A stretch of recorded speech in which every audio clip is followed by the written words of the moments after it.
Good afternoon, everybody. It's Wet Wednesday, the 17th of June. Really good to have you with us.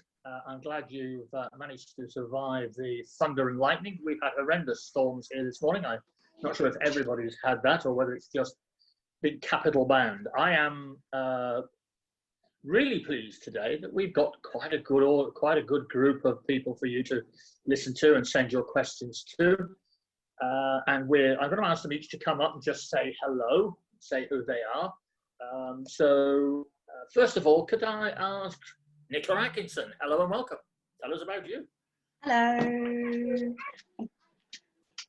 Sorry, I just got disturbed by children running in and giving me ice creams. So, so I'm Nicole Atkinson. I was the winner of the Student of the Year last year, 2019, and just kind of fiddling my way through lockdown with children running around, as you can see. Yeah.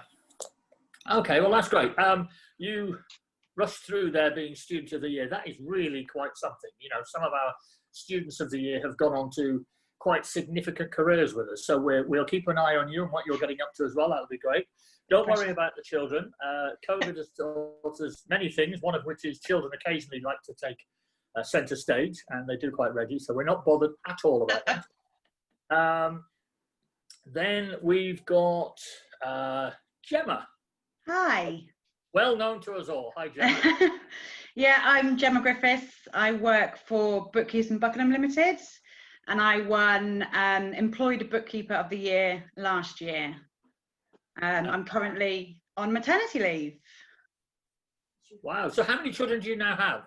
My first boy. Oh, first. Yes, because you have quite a good team there at Bookkeepers and Buckingham. We have the best team. Practice of the year. Yeah. Babies between you now. There is, yeah. There is a few. We've all partake into that.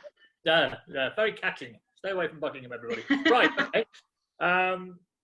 Sarah, now, we all need to top our cap here because Sarah is a companion of the Institute, which means she's absolutely special beyond belief. She's been with us since the year goodness knows what, and she now has done all sorts with us, runs a very successful practice north of the border in that big country called Scotland, and she's done everything for us over the years. So hi Sarah, introduce yourself please. Hi. Well, as you just said, you did a bit of an introduction there, but we won the award in 2014, Best Small Practice, after applying quite a few times, but I'm a sports person, so I never give up.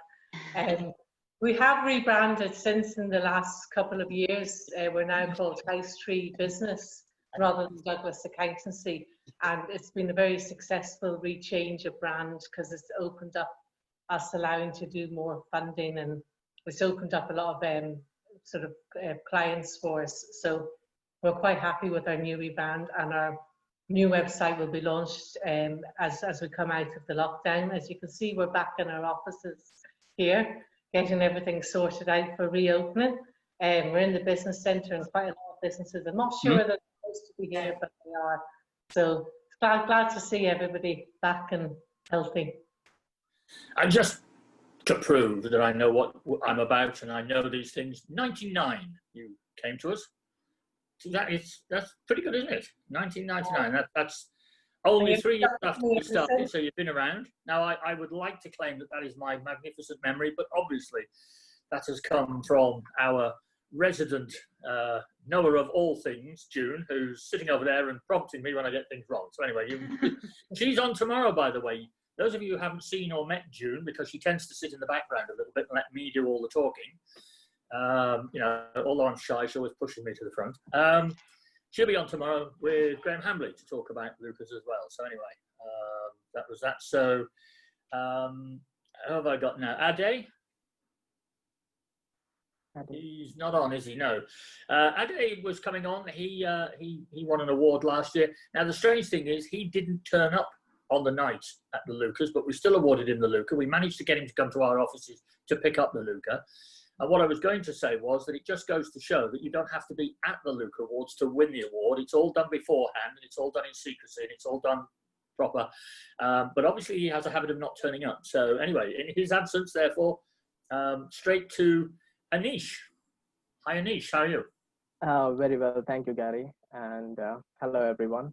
So, yeah, about myself, my name is Anish Jose, and I joined ICB in April 2020, and thankfully, I managed to clear my level 2, 3, and 4 exams by May. So probably that's one of the reasons I'm invited to this panel, and I'm grateful to be in this panel with all the award winnees and high achievers. So thank you, everyone. And one of the reasons I'd like to mention for me being able to clear that exams is because of probably my experience. I've been working as a accountant and bookkeeper for quite a long time, and probably almost last 4 to 5 years, I've worked with accountancy practices. So that really helped me with my level 4 exam specifically. And bookkeeping, I've always been doing bookkeeping. So that was again that came in handy for me for the exam. Thank you. And just to repeat, in a month or a little over a month, he started at A1 and worked right the way through to his level 4s and apparently sailed through the lot. But Well done. you have an employer who obviously let you do your study, or did you study at night, or when did you manage to get this all in? I usually studied at nights or weekends, and I wanted to get through it quite quickly. I'm a bit impatient when it comes to results and all. Yeah. So the good thing with ICB was that I used to get the results straight away. So I know, okay, I'm done with this now. I need to get on to the next one. So that was something that kept me going. Okay, and there's no truth that you're doing a home study course in brain surgery at the moment, no? I'm sure there's something out there for you, but no, absolutely fantastic that you could come along. I know I rang you last week and you sounded a little bit, really? But they're a friendly bunch on here. They are now absolutely in awe of you, so you've got nothing to worry about at all. But that's great. And what? Yeah, it's all right. Sorry, I'm being prompted again here. Yeah, you got 5 distinctions along the way. I think a month is good enough. But anyway, 5 distinctions. Stop showing off. Just so you know, Ade has also joined. Ade, hello. Ade. Hello. I was actually on the call, but for some reason you couldn't hear me. I must have been on mute. So you heard what I said about you? Yes. Sorry. That's okay. That's okay. It's a good job I didn't say anything bad, isn't it, really? But anyway, it's good to have you with us. So yeah, thank you. Tell us a little bit about yourself. Yeah, so I'm still at Celerity. I won the Employed Bookkeeper of the Year 2018. I was actually surprised to have won it, but since then I've stayed at Celerity as a finance manager. So obviously I did an ICB course. I've also done the ACCA course as well. So that's what I'm currently doing at the moment. And I've actually just moved house. So hence the teething issues. Yeah, okay. That Yeah. probably explains the multicolored hat you're wearing. Yeah. In the Yeah, I'm not background. sure why that is. Don't worry about that. Your That's personal it. It's fine. Don't worry. Just tell us what Celerity is. So Celerity is a marketing agency. So I work in the finance department there as a finance manager. Oh, right, okay. Oh, that's good. We've got quite a few different people here. So today is all about Luca, and our Luca Awards are going to be open, I think, Monday, when everybody can start applying again for this coming year. So Student of the Year, Anish, possibly. But anyway, Sarah, you have always said to me that you are the person that was nominated 4 times and didn't quite make it. And on the 5th attempt, you got the big awards. But I remember you saying, even when it was the 1st, 2nd, 3rd, and an annoying 4th, I remember you saying, even though you're only nominated, you still felt it meant quite a lot to your business. Is that right? I did for various reasons, because, as I said, I am a sporty person. So I think you can also learn from the Luca Awards. So every year that I didn't win, I actually was really pleased for the people who did win. And, you know, I'm still friends with them. But one thing I did learn from them all was the skills that they had and the reason why they won, which was quite important. And rather than sort of criticizing yourself, I learned quite a lot from Dinah and Beverly, and just everybody else who had taken part of it. Garry will remember me doing a talk for the first time in my life. My legs were shaking. I remember that. I actually built up, I can't believe how much confidence I built, and then I was built up the confidence through the branch. In terms of the nominations, every year that I got nominated, I sort of felt that I had been the winner in Scotland, so, because I was doing Scotland. But I marketed it to the hilt. We got an awful lot. It just happened to coincide with a lot of work that was happening towards the Commonwealth Games, that people were starting to win contracts, and part of those contracts, they had to sort of do their due diligence who they were dealing with.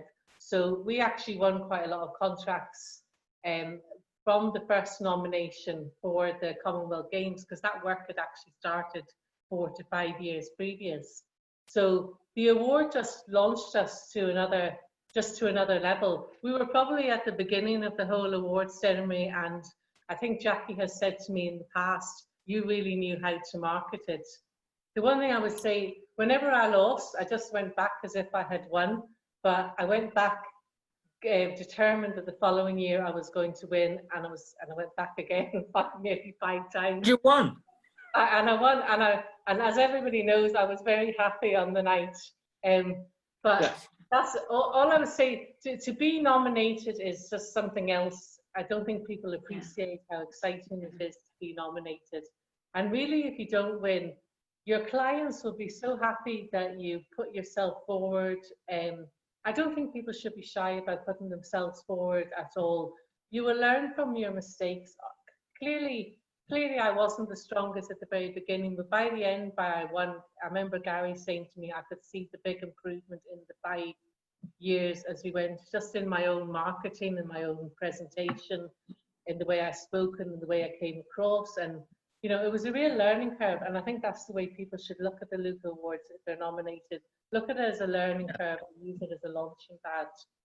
Yeah, I do remember you being on stage, yes, and I came on to take over so that I could compare ready for the next person coming on, and you kept talking and talking. And I said at the time, I think you and I both come from the Ken Dodd camp, which is easy to get up but very difficult to get back down again. So, you know, it's one of those things.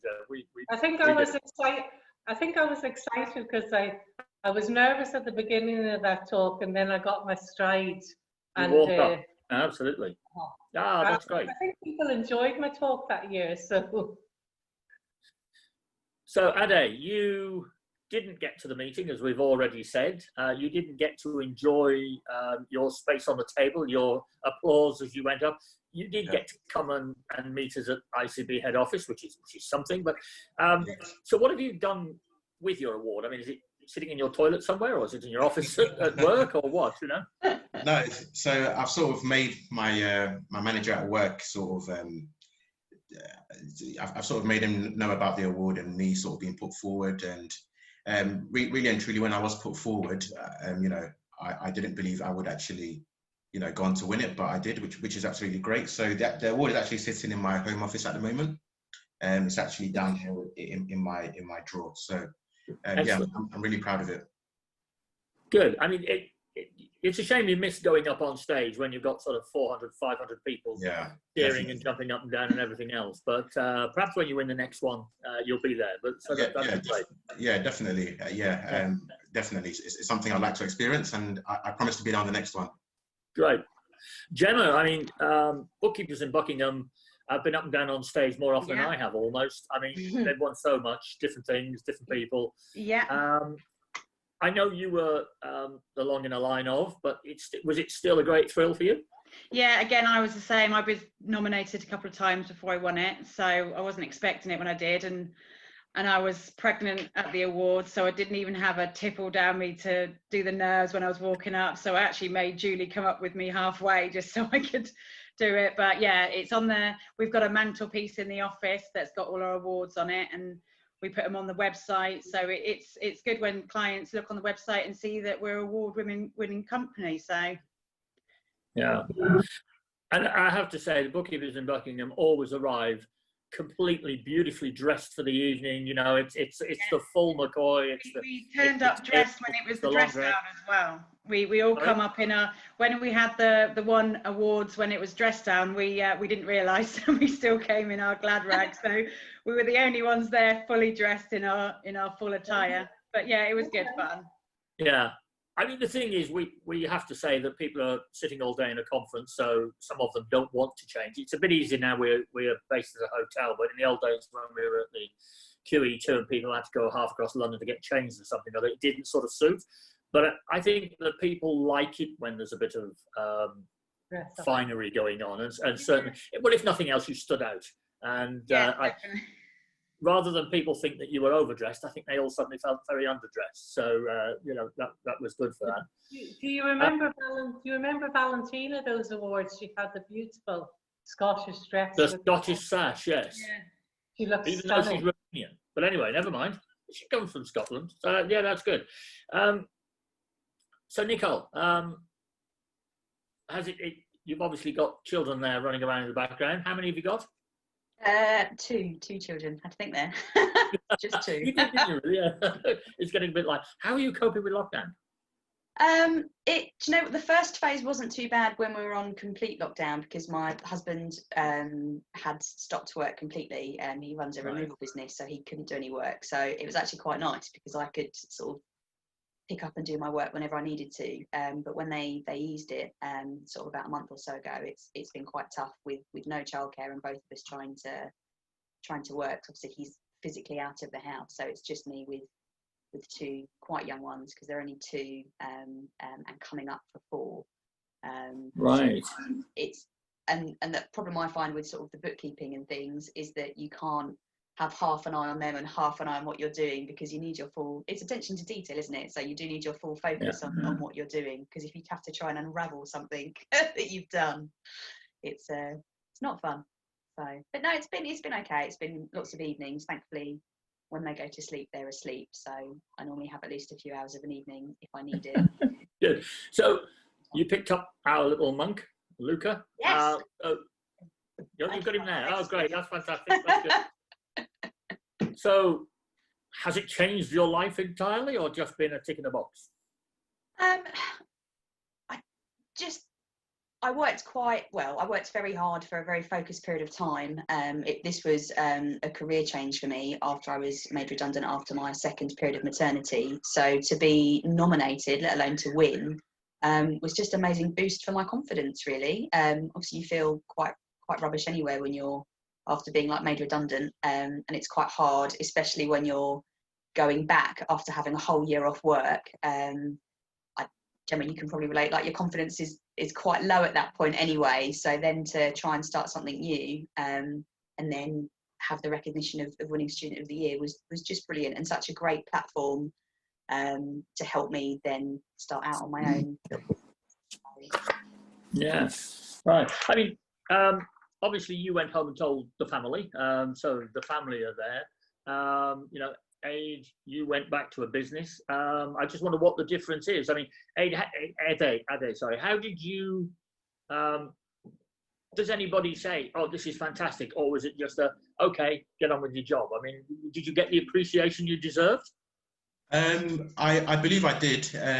I just had to sort of explain to people what it actually meant. But yeah, they truly appreciated what it meant, and I felt really good for it, which was excellent. Brilliant. And Anish, you're obviously quite a high flyer. I mean, is this the sort of stuff that happens a lot in the practice you work for, or were they quick to applaud you and congratulate you on your outstanding achievement? Well, at the moment, as of now, they are not aware, because I did not mention anything. I've been saying that I might want to do something, but never really started anything. So I thought I'll finish off everything, get my certificates, and then inform them that, okay, this is what I've done during the lockdown period. And right, so it's a question of, it's a partnership, or I'm out on my own. Is it something other? Sorry? Are you going to blackmail them into a partnership, or are you? Oh, no. So, at the moment, it's not a practice where I'm working. It's more sort of a payroll provider. So I'm doing the internal books at the moment. So it's been last. All right. Okay. Last 1 year when I moved into this business. So it's more of the internal bookkeeping and management accounting that I'm managing. Yeah, I think bookkeeping is a start for a lot of people, but particularly when working for small businesses, the calls upon you to do more and more just keep coming, and hence, you know, we were originally sort of level 2, level 3. We're now moving into level 4. It's not because we're trying to take over the world of accounting or anything like that. It's just that it is the natural progression for many of our members, you know, and it's what their clients want them to do. And they have confidence in our members, which is absolutely fantastic. So, I think it's sorry. Yeah, I was saying I think it's really good to have the level 4, because some of the small businesses, they probably won't want to do a bookkeeper and then go on to finding an accountant. So when you're able to offer that end-to-end stuff, that really ends their search. If they are able to get someone to all of the things. So. Great. Gemma, was it a surprise that you'd been nominated, or were you part of the nomination? No, I didn't know any of the times. No, so it was nice, and they let me read the nominations as well. So it was nice to read what other people, because sometimes you don't realise you just carry on as your day to day, but to hear what other people think of you actually can be quite emotional as well, because when you read it and they're saying all these nice things, you're like, oh, okay, I'm actually quite good at my job. So, and the recognition for winning is just the topping on the cake really for that. Yeah. I mean, Sarah, yours obviously was your own application, and well, I say your own application, I mean, of course, your series of applications. And I think it's interesting that during those applications, I felt you got a lot more confidence in what you were doing personally. And that started to show more and more. And actually, by the time that you won this, it wasn't a question of you being in a weaker field at all that year. In fact, it was an outstanding field, but you just had an edge. And I think it was that confidence that was coming from you and about your practice. And you just damn well deserved it on that day. So, you know, that was it. So tell us, without wishing to give too much away, how does somebody else now look at becoming a practice of the year? What would you say to them? I think one thing I would say is just make sure that your clients are on board with it, and that they're, first of all, that they're happy that you're going forward. Right. Because I think that's important, that doing the awards doesn't take away from, you know, your workload, and you're always chasing awards. So just have the first thing I would say is have everybody behind you, you know, going for the awards. One of the things I would say, Garry mentioned there about me building up my confidence. One of the things I think you need to do is build up systems and build up your marketing, because in previous discussions with Garry, I think that was one of the things that had let me down compared in previous years with my application. My website just wasn't strong enough. My general marketing wasn't great. It was getting me the work, but it wasn't as good as my other competitors. So if you were going for the award, I think you need to really improve your marketing. And I also think, I do think it's part of the Luca, because the original Luca was about an holistic thing about, you know, the whole of ICB and helping other members as well. I think it's nice if you get involved in your branch and get used to, even if you learn how to just speak to other people, which is something that I had to learn, because I couldn't do it for love or money. By the year that I won, I was able to actually stand up. Some people won't know, but that was actually a huge achievement for me, because Garry and June were there when I was actually shaking the first time up in Glasgow. My nerves were absolutely terrible with it. So I think the branch is actually a really good way to build your confidence up. Start holding meetings with other people. Pick a topic that you would like to help other people. Build that confidence up. You know, promote bookkeeping. My idea is that you should be helping all the other bookkeepers, promoting us as a body to, you know, to businesses. And I'd like to see award winners maybe, I think they should maybe holistically take part in everything in the sort of ICB community. And that's one of my recommendations.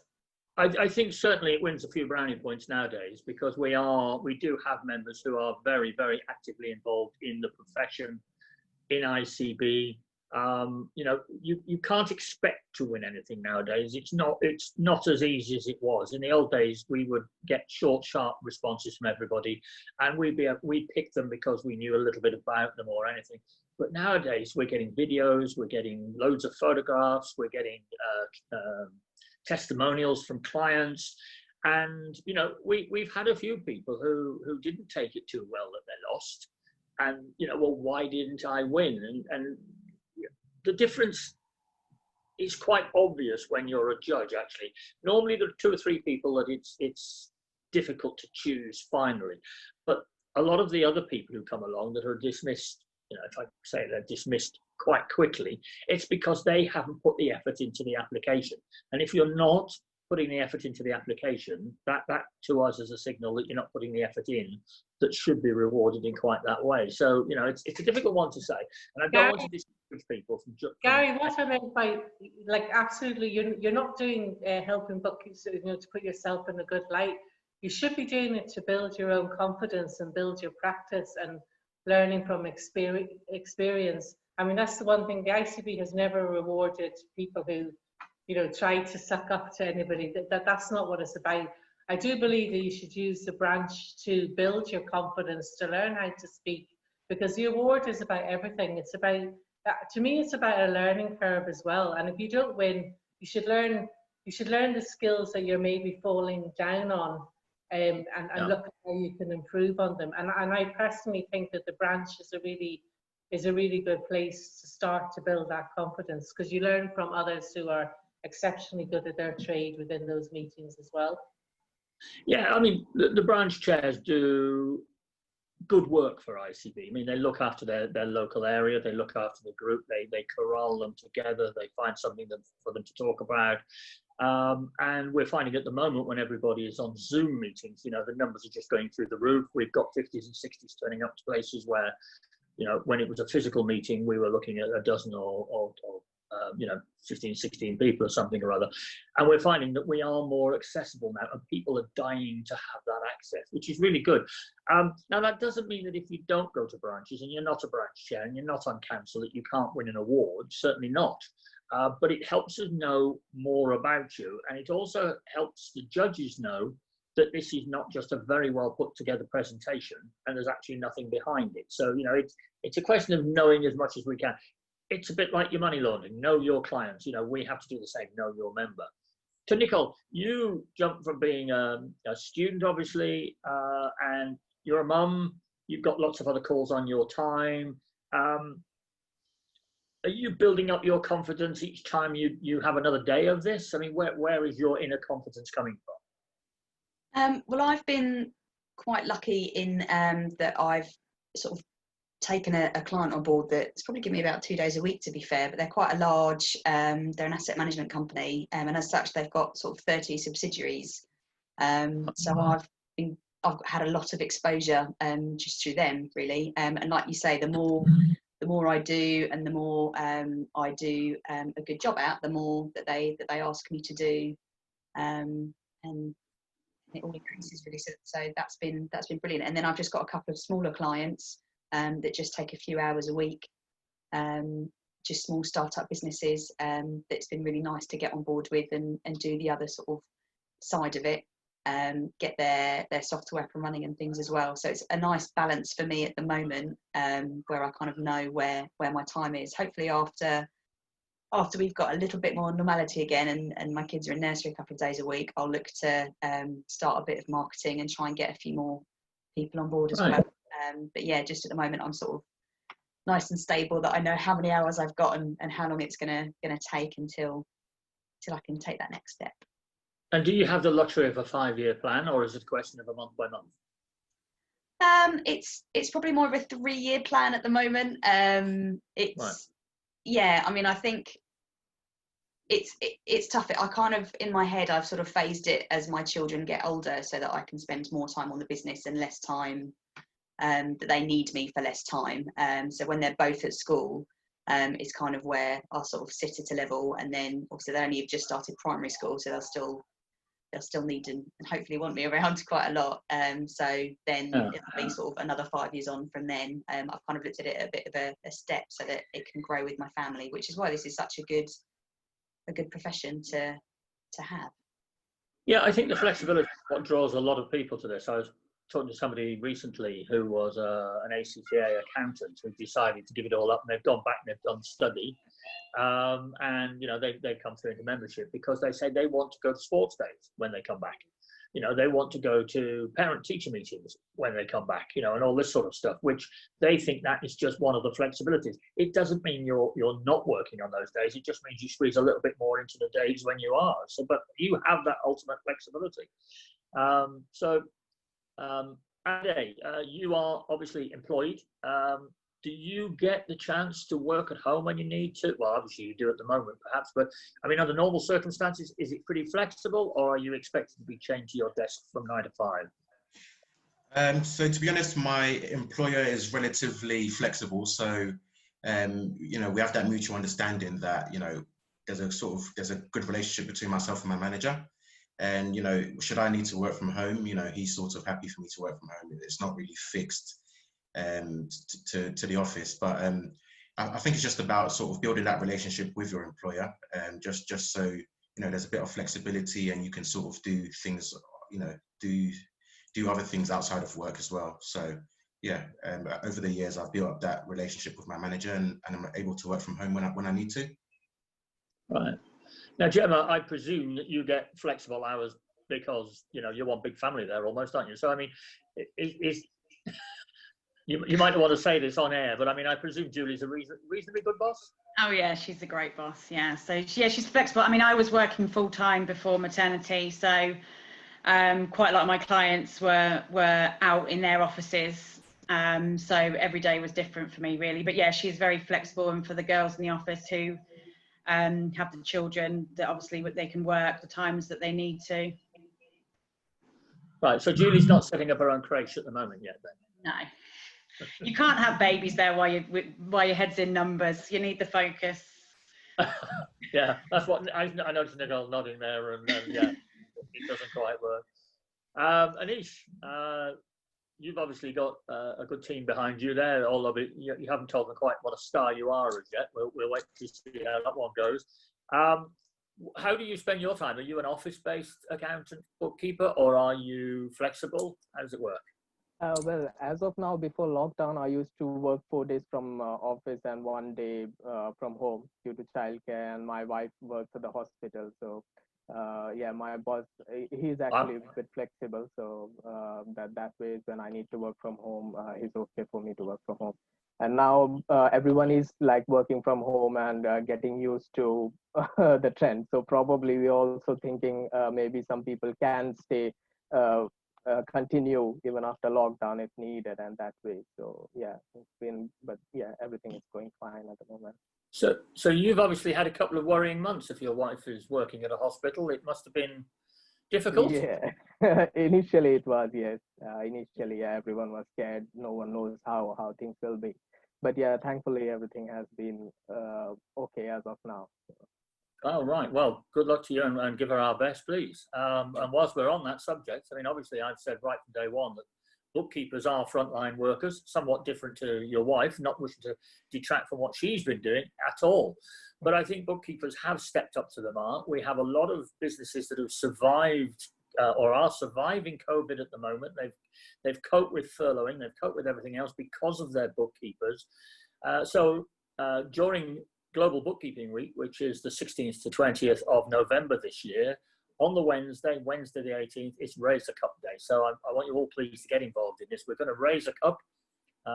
It's not a glass, but you can put whatever you want in the mug, and raise a cup to bookkeepers, to you, to your fellow bookkeepers, to everybody that has worked through this tirelessly to keep the country on the straight and narrow. I know you're going to have even bigger jobs to do as we come forward. You know, as Nicole has said, you think lockdown is bad, but partial lockdown then has its own set of problems. As soon as we come out of lockdown altogether, there'll be a lot of people whose jobs no longer exist. We know there's going to be big numbers unemployed, but businesses are going to have to kickstart themselves. We're going to have to sell our way out of this, so we can all take part in that. And you know, we've got to make sure that our clients are best placed to do that. And we as an institute are here to support you all as bookkeepers, make sure we do whatever we can for you. And there's a lot more to what we do than me sitting on here enjoying myself on a television program. It's not what this is about. You know, we are there in the background, and the number of people wanting assistance and wanting legal advice, wanting technical advice has just rocketed. Thankfully, I think we're keeping up completely with demand. But yeah, it's about communicating, and we do need to make sure that you're all functioning. We've had one or two people that are really struggling, and some we've been able to help, thankfully. But you know, it is, I think, for a lot of our members who are working from home by themselves, sometimes you just need somebody different to chat to. You know, the four walls can only keep your conversation for a while, you know. So that has been great fun. And it's been nice to speak to people and nice to help them out. Sarah, do you see your working practices changing now because of COVID?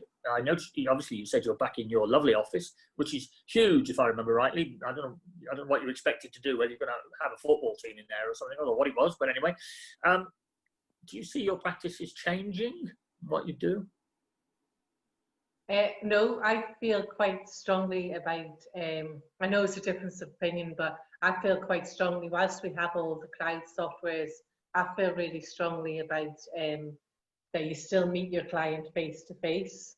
So there's absolutely no way I'm giving up my office. The reason we have a large office is because we have the lovely big meeting room, and we've got the study areas, and I don't think things have changed. You know, I can work from home if I do want to, but my clients love coming to visit me. Now, we have our doors are always open, and a lot of people tend to, you know, they're always pitching for new clients. A lot of our work actually comes from that door being open in the office, and the current clients coming in and just saying, can I have a cup of tea, because they're talking about their next idea. I personally think too many accountants have become far too remote for their client. The virtual bookkeeper is great, but when you're so virtual that you can't be bothered actually seeing your client and you don't want to talk to them anymore, that's not really a road I want to go down. I felt quite strongly about it. So No. where we are in the business centre, there's 72 businesses, and they're all the type of businesses that really need to be back in their premises, and we're able to actually isolate here quite well because we've got the solid doors and stuff. But all those businesses, you know, they need to be there. They're physical businesses. So, you know, whilst we can work from home from when we want, there's no way we're giving up this office. It would be over my dead body. I still think that meeting clients, and I personally think working in an office gives you a better routine. I enjoyed working from home with my son, but you know, your life changes when your kids grow up, and it's just, I feel like it's nice to have the office. And I did struggle in the 10th week with routine, being back at home. I have to move everything back down. Do you know what I mean? So I think there's advantages of you know, doing both, and I think practices will change doing both. But I don't think it's an all or nothing. And there's a lot of bookkeepers and people who actually do like their offices and like the interaction of other people. And you know, working from home can be quite isolating. And after the 10 years of doing it, that was why we moved down to the office, because I started feeling isolated, being just constantly being at home. I think we found it with the ICB team as well. I mean, we've now got offices in everywhere from Blackpool and Wigan right the way down to the south coast or something, because our team have moved out to their respective homes. But some of them miss that social interaction. And we're also looking at taking on some more people to join our team shortly. And the problem is, I think young people in particular their working environment is a very social thing for them. You know, that's where they meet their friends. That's who they get on with. One day might even marry. You know, those things have happened in our offices in the past. So, you know, and you can't really do that when you're separated, just sitting on the face. You learn from experienced members wherever you work. So if you were younger working in a chartered accountant, you learn from older members that have got the experience. If you're constantly at home, you're missing that learning experience. And even with my clients, I'm learning every day from good stuff that they do for their own businesses.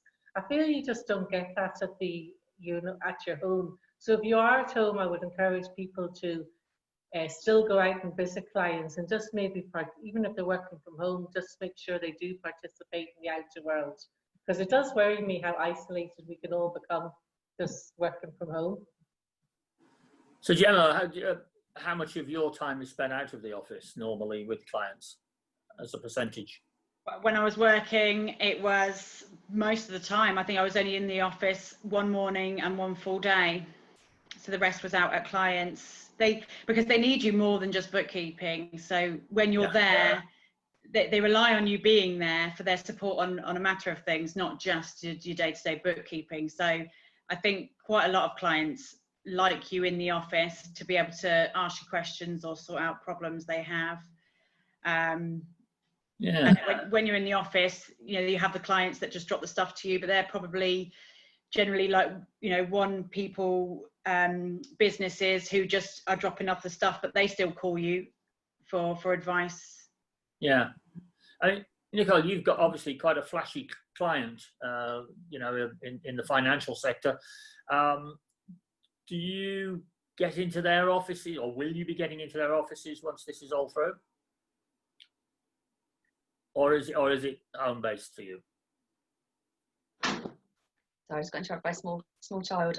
Mine was one day a week at a client's, which I agree with Sarah, made a really good point about the learning and the interaction. I learned loads of Excel stuff actually that I didn't know, and then the rest was mainly at home. Apart from if I went to meet with a client, because most of them are just local, but sort of not somewhere that I'd go in and do the work.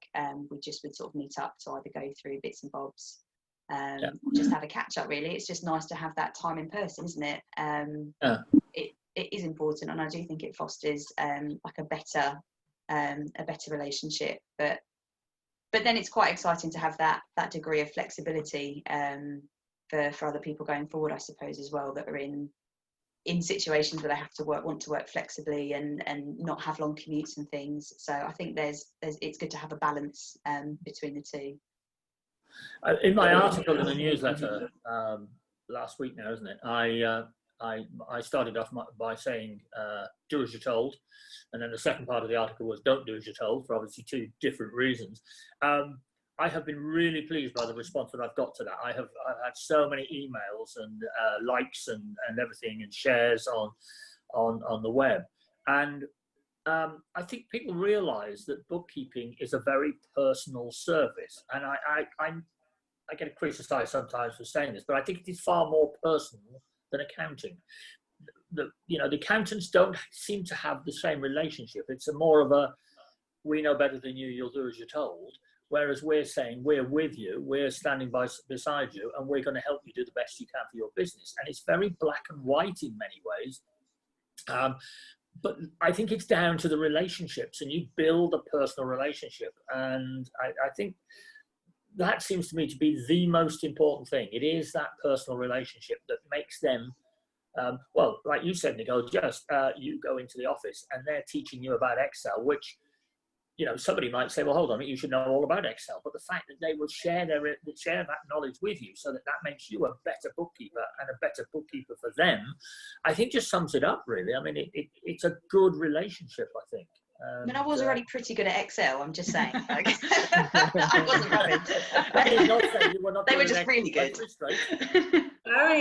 Garry, your article, was that was a really good article. I mean, when we get businesses, when we take them from other accountants or bookkeepers, one of the main reasons is because their bookkeeper wouldn't see them or their accountant wouldn't see them face to face. And it was always one of the biggest reasons given for why they want to change accountant to bookkeeper. I think it's really important that people do not forget that their clients actually tend to like them and actually want to have a discussion with them. You know, they don't want a virtual person all the time. There's no harm in it, but not when it's all the time and you refuse to see your client. Yeah, I think so. Ade, do you get to see clients, or are you just dealing with the people who are selling stuff in your office and buying stuff and all the rest of it, or what? Well, apart from clients coming to our offices, you know, I don't go out and see them. You know, they just come to the office and see sort of the more client-facing staff. Obviously, in the finance department, we don't really face the customers, you know, face to face. It's more to do with emails and stuff like that. Do you get introduced though, as this is the man that chases you for your invoices or anything, or are you just kept out of the way a little bit? I mean, there has been a few occasions where I have been introduced, you know, while being there, and it's sort of nice to have that sort of relationship with people who you're sort of chasing for money, or, you know, sort of working with externally. So it sort of builds that relationship, which is good for the business, really. And are your ambitions all based in company at the moment, or are you? I mean, I don't know if anybody's listening, but I mean, are you thinking that perhaps one day you might find this as a useful source of being your own business owner? Yes. So yeah, I mean, long-term goals. Yes, that is the plan. Yeah. That's great. So, Anish, do you get chance at the business that you're working for at the moment to meet clients? Are you a client-facing person, or are you a backroom? Well, at the moment in this particular role, no, not much. But in my previous role, when I was working with the practice, then yes, because I used to handle the accounts for clients. So there used to be clients who want to meet you more. So yeah, in at that time, I used to meet couple of times, gone out to meet them, or they come in to meet as well. So yeah, some of them do like that interaction, and to see whether you actually listen to them and you understand what they want to do and discuss their future with you as well. So need your sort of guidance on how they can progress, or if they are opening or thinking of starting something new, then is there something you as an accountant can guide them to do things in a better way? So end of the day, no one wants headache. so if you're able to guide them in the right way, then yeah, they're happy clients. So do you miss that contact, or are you so happy doing your work, head down, get on with it? Well, at times, yes, because I used to like meeting people as well. So especially when you're able to share something, and at the same time with those conversations, you yourself learn something as well. So yeah, that was good. But now, because even in my current role, I'm busy. Yeah, so it's there, as in work is going on. So as long as I'm busy, I don't think about much of the other things. But yeah, at the same time, meeting people is also something I enjoyed as well. Gemma, you obviously maternity leave, but when you were a hard-working bookkeeper in your practice and somebody else was off on maternity leave, did you find that a bit of a stretch covering for that work? Was it something that you just automatically did, or what? Yeah, I mean, we just do it as a team. We share the load. Quite often we'll cover for holidays, so most clients will know a number of people from our office, so it's not the fact that we just put someone in that they've never met. So sometimes we'll buddy up and go in just so that they get to know the person who's covering on maternity leave or on holiday. But obviously we provide the service no matter, you know, if of holidays or anything. So we make sure we can provide that cover to the clients and make sure they know who's coming in, because they don't want just someone turning up who they've not met before, or, you know, who doesn't, because they're working on their business account. So they need that reassurance. Sarah, you have got quite a large family. We know some of those members, and I know that, you know, you've had some illnesses in the family, some various other things. Have you got your COPE in place? For those of you who don't know what that is, it's the continuation of practice engagement. it's a sort of a contract between you and another person or company to help you out if things get tough. I mean, have you managed to get your cope in place? I've always have, because as you said, you know, I had 2 operations with my back, and then I obviously had my hearing operations as well. So I think regardless of the fact that ICB brought it in, we've always, our whole procedures are set up so that that we can cope quite well. Even with one of the things I would say with you know, I think bookkeepers need to share with their clients a little bit more as well. Just so, you know, if you do ever get sick, you know, you shouldn't be holding on to their passwords, or you should be we share absolutely everything with our clients on Dropbox. So even without my code backup, my clients could actually have everything, that they could literally go to another bookkeeper tomorrow if they want. We're not holding anything that would prevent them from, all their dockets are saved digitally in Dropbox. I've always set up my practice like that, and I've always explained to my clients about my hearing, because I learned when I was younger that sometimes because you can't hear properly, sometimes you look as if you're not interested, or you're struggling to hear. So I learned that sort of in my younger days of office. So I'm always actually quite open to say to somebody that I'm slightly hard of hearing, rather than thinking I just haven't heard them. Or but I think with your cope, you have to have another bookkeeper set up behind that can take over the workload, because if we run over by a bus tomorrow, but we do have that person to back us up. But we also have all our administration and procedures are set up so that it wouldn't be difficult for the client to take whatever option they want to do themselves. When I did have my back operation, I did actually decide to tell some clients that I felt that they needed to go to another bookkeeper, and that was actually before Cope came in, because that was quite a long time ago. And most of those clients came back to me because they liked my honesty, rather than pretending that you can cope with that. You just need to be really honest. And yeah, I think it's important, if you do have any illnesses, that regardless of cope, that you have all your procedures are set up so that somebody could come in tomorrow into your practice and just take over without, you know, if you weren't there. I think, you know, all the processes need to be well written and everything for each client. They all have their own individual needs. So we have all the clients' procedures written up in our accountancy manager. So Nicole, do you have a box for everything and everything in each box? Are you very orderly? Are you very set up with all your systems in place, or what? Yes, I think so.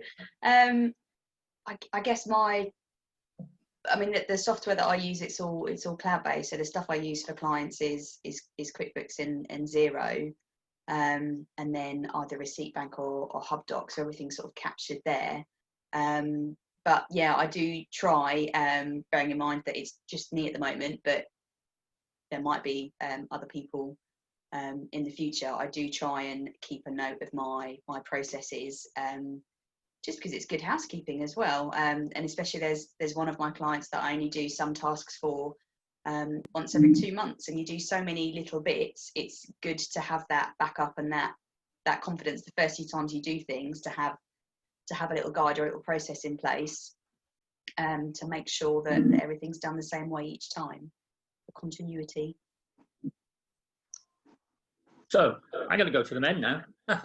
Anish, what do you like on being orderly and having everything in its place? Sometimes men are accused of not being that good at that sort of stuff. How do you find it? I'm being very sexist here, aren't I? But I get blamed for this myself. So I try to keep things in order as much as I can, and thankfully I always try to keep my folders clean, so when I need something I can straight away go in and get something, rather than roaming around to find something. So yeah, to the extent possible, I try to keep everything clean and tidy. Ade, how about you? Are you orderly and everything in its place? Yeah, I'd like to think so. We used to have a lady come around every morning to check our desks to make sure they're nice and tidy. Wow. All right.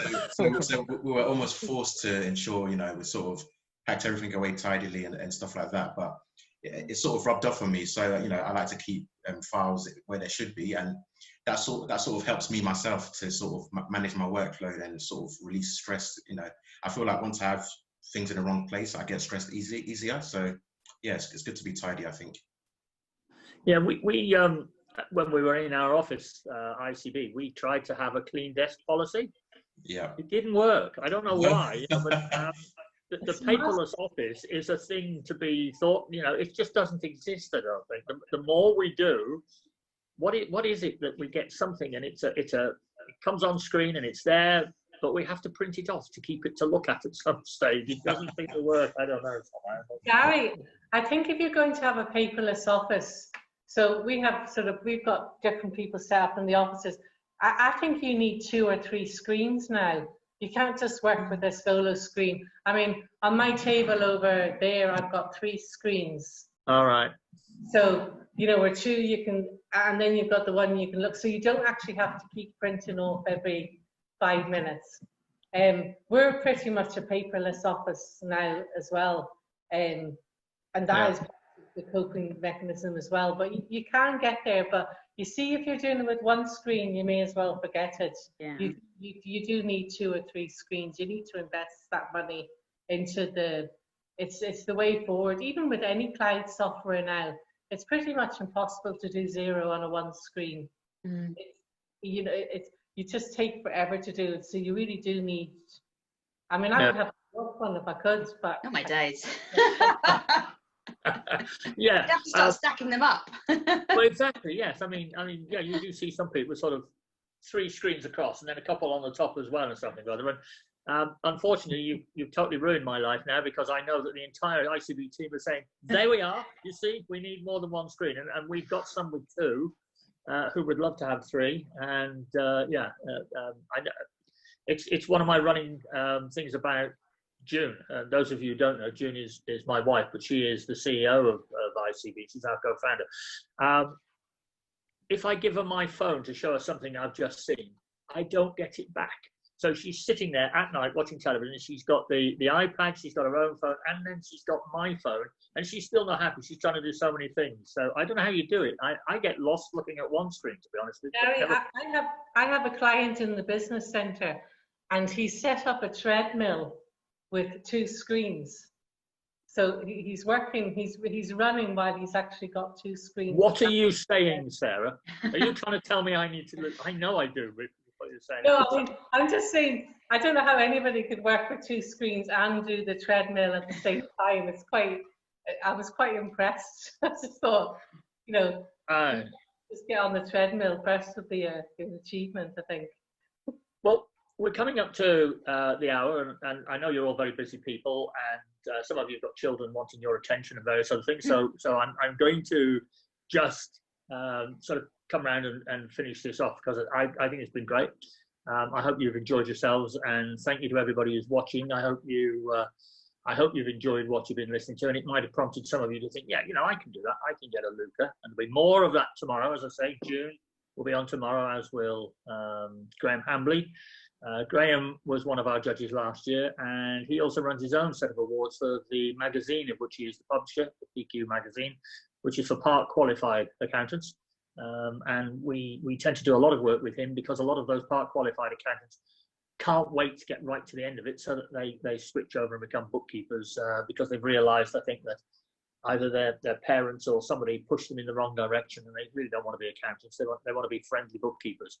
But anyway, we'll talk about that later. So, Gemma, sum it up.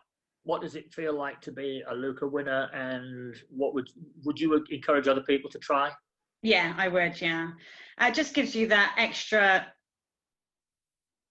gratitude when you go into somewhere and know that you've been awarded with something, and I think your clients, you know, they always, whenever you go into them, they're always like, did you win? And then when you've won, they're just so happy for you, and then it makes them feel good that they've got an award with Bookkeeper doing their book. So I would and to go down to do it and not go down to the awards make it all as well, because to have the dressing up and have a couple of drinks and a dance and just celebrate all the bookkeepers that are, you know, even nominated, winning, not winning, because we're all there for the same reasons. And yeah, I would advise anyone to do it. Ade, you didn't have the pleasure of picking it up personally. Well, actually, I presented it to you in the office, so you actually got personal treatment, I suppose. So, you know, you can't complain at that, can you? No, of course but anyway, not. so what would you say? I would say it's a pleasure, and it's, you know, it sort of lets you know there's people out there who appreciate you and your work, which is excellent. It gives you that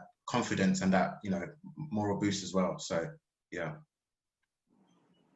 Anish, you haven't won an award yet, but you've got lots of certificates you've picked up over the last month. So I mean, you're doing pretty well. Does this tempt you with the idea of perhaps getting somebody to nominate you as well, student of the year, or student of the month? Yeah, well, why not? That would be another as an achievement for me. As in, already I feel honored sitting here with all the award winners. So yeah, but if I win something like that, that would be another achievement, and looking forward to it. Great. Nicole, student. Obviously, you weren't up against Anish, but you did a very good job. I mean, you were obviously,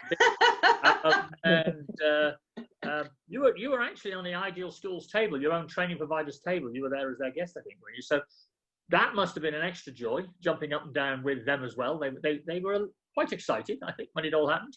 They were, yeah. It was lovely to meet the people that I'd sort of been speaking to via the phone and email for a few months throughout the course. That was the first time I met them.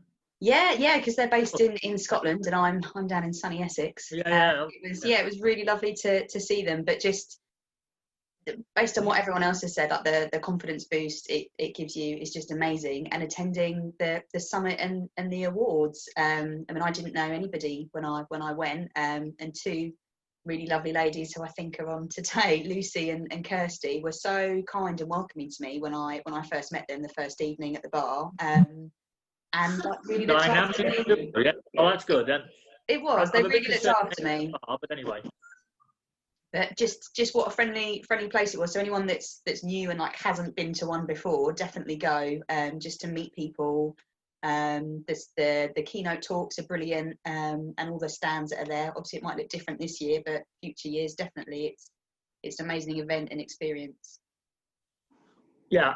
Just on the point of summit, we're not really sure at the moment whether we can or can't. We've got the place booked. I think we've got enough exhibitors that want to go. We've got enough people that want to come to conference. Whether or not they're able to travel by then, I don't know. The way things are going, it could all be over within the next couple of months. We could all be back to normal, regardless of whether or not we're going to catch something. I have no idea. Nobody does. But whatever happens, we will let you know as soon as we can. But thank you for that. It's very nice to see you again, and thank you for that. Sarah, if at first you don't succeed. Good, okay. Well, what I would say is everybody should put themselves forward if they feel they're in the right position. It really is one of the best experiences that you can have, the buzz that you feel. And one of the things I always felt, I loved the buzz actually. One of my favorite parts of it was when I did the actual talk and I'd messed up a little bit at the beginning. And the love from the room was actually I felt was really quite special, and people coming up and just giving me the time. It really is an amazing experience. And if you don't win, you can try again, but I don't think you'll ever get a buzz.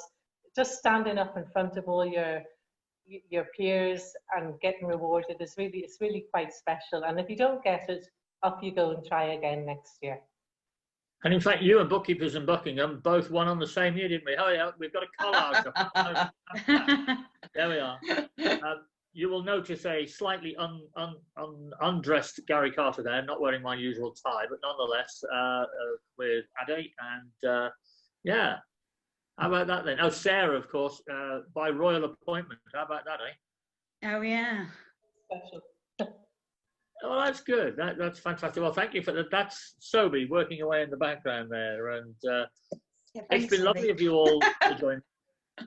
One thing I would say is Sarah's mentioned obviously presentations and everything else. If any of you feel that you've got something you'd like to get off your chest, you'd like to talk about, you'd like to present on some of your experience, or a particular part of bookkeeping that you think people would learn from, Excel spreadsheets, for example, Nicole, we'd always be very, very pleased to talk to you about doing a short webinar for us or coming on to talk to us about other things. Don't think this is a one-off opportunity because you have to have won a Luca or done particularly well in your exams.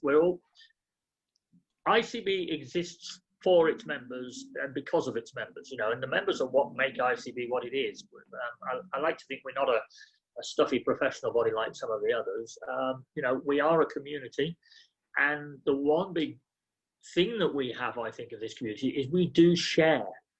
And that's, I think, quite important, because when Sarah got up on stage, everybody in that audience was glued to the presentation because she was one of them, and they wanted to know how she'd done it. And they were sitting there and some were thinking, oh, I wouldn't have done that. And others were thinking, oh, I'll do that next.